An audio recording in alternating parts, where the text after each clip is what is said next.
uma das melhores coisas que consegui foi passar na OAB de primeira sem ter que reprovar nenhuma vez, porque isso me poupou tempo e evitou muita cobrança das pessoas. Neste vídeo aqui, eu vou te mostrar os 3 passos que me fizeram conseguir ser uma das únicas da minha turma a passar de primeira antes mesmo de formar. E se você seguir esses passos com foco e determinação, você tem muita chance de conseguir a sua aprovação também.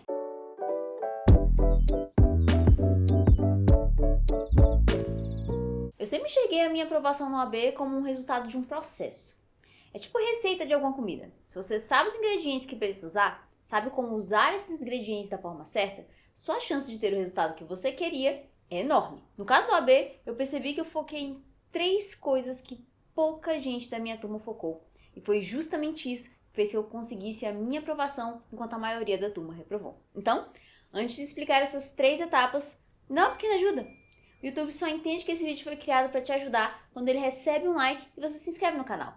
Então, clica aí no like, se inscreve no canal, pois assim eu consigo criar mais vídeos para ajudar você a passar logo na OAB, ok? Bem, o primeiro fator que me fez passar logo de primeira, com certeza, foi saber com clareza o que focar no meu estudo. Eu sempre digo aqui no canal que o exame do OAB não avalia quem sabe mais direito ou não. A prova disso é que tem muita gente com a enciclopédia jurídica, atua na área, mas coleciona reprovação. E muita gente incompetente que já tem a carteira do OAB.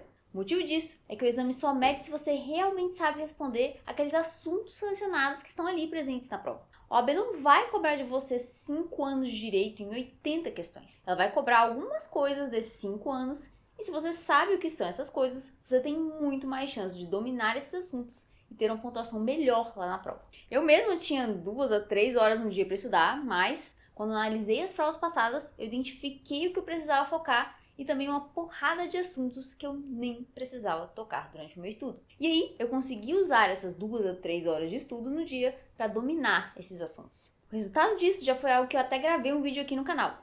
Eu tirei 66 pontos em um exame de 80 questões. Então, o primeiro passo de todos é saber exatamente os ingredientes da prova. Ou seja, os assuntos que o OAB tem mais chance de cobrar de você. Se você não faz ideia do que estudar e só confia em um pacotão de aulas de um curso gigante, quer dizer que você está pegando um monte de ingredientes e torcendo para a receita não sair uma merda no final. Pode até não dar errado, mas com certeza tem pouca chance de dar certo. E você, já tinha analisado as provas passadas antes? Deixe aí nos comentários para saber. Bem, sabendo o que estudar, entra o segundo passo, que é saber como estudar. Esse passo aqui sempre é um problema para as pessoas e a maioria acaba fazendo errado. De 10 pessoas que eu pergunto o que é estudar, 11 vão me dizer que estudar é sentar na frente do computador vendo aulinha de conteúdo. Se você parar para analisar, sentar em uma cadeira e dar um play em uma videoaula praticamente não muda em nada o que fazemos quando damos um play numa série de Netflix. Como é que a gente chama isso de estudo? Uma coisa que eu aprendi na vida muito cedo foi que se eu quero absorver uma informação de verdade, eu não posso sentar e simplesmente assistir ela de forma passiva. Se a gente assiste um filme, por exemplo, é bem provável que uma semana depois você já esqueceu boa parte das falas e da informação dele. Então, não dá para querer seguir a mesma lógica no estudo e esperar lembrar bem dessas coisas lá na prova, que vai acontecer 2 ou 3 meses depois. Quando eu estava estudando, eu fiz o contrário do pessoal da minha turma. Em vez de passar o dia todo assistindo a aulinha do professor Fabão, eu peguei aqueles assuntos que eu separei, que eram interessantes durante a minha análise, e fiz o meu estudo direto pela lei seca e também praticando com questões. Ou seja, todo assunto importante foi algo que eu consultei na base de onde o OAB cria as questões, que é a própria lei seca. Verifiquei se eu aprendi mesmo o assunto resolvendo questões. Isso é um estudo ativo, ou seja, é algo que eu estou forçando o meu cérebro a trabalhar e fixar aquilo ali que eu preciso aprender. Tudo aquilo que a gente força o nosso cérebro a praticar acaba sendo melhor absorvido. É por isso que muita gente decora o CPF, porque usa ele toda hora como chave Pix. Então, com toda certeza, o segundo passo que me fez passar direto no AB foi ter um estudo mais ativo. Algo que faz você suar um pouco mais no estudo, mas evita sofrimento lá no dia da prova. Diz aí nos comentários se você já estudou de forma ativa consultando a lei seca ou só por meio de videoaulas. O terceiro passo que fez toda a diferença na minha aprovação foi saber como executar bem a prova. É igual eu falei no lance da comida.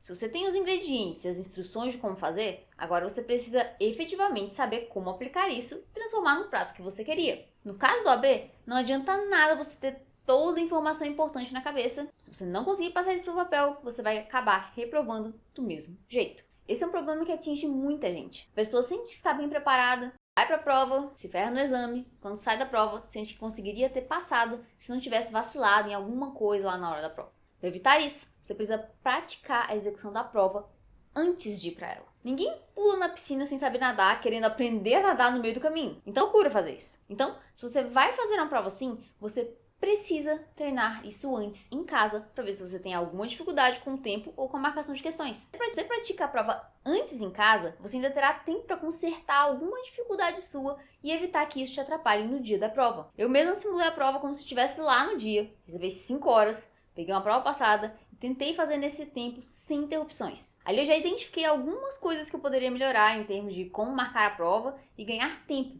E eu só identifiquei isso antes porque eu pratiquei. Então, não inventa de ir para a prova sem nunca tentar fazer ela, pois sem simular a prova antes, você acaba abrindo muito espaço para alguma dificuldade te atrapalhar lá no dia da prova, que é a hora mais importante. Enfim, já deu pra ver que eu fiz um estudo muito diferente do que a maioria das pessoas fazem. Isso aí que eu te falei é um pouco do que eu ensino aqui no meu canal sobre estudo estratégico. Pra mim, se você não tem estratégia, você acaba fazendo parte da estratégia do AB. Quem tem pouco tempo para estudar não pode passar o dia todo assistindo aulinhas. Precisa ser mais inteligente com o estudo, senão não vai conseguir passar. O tempo é um fator muito importante para passar no AB.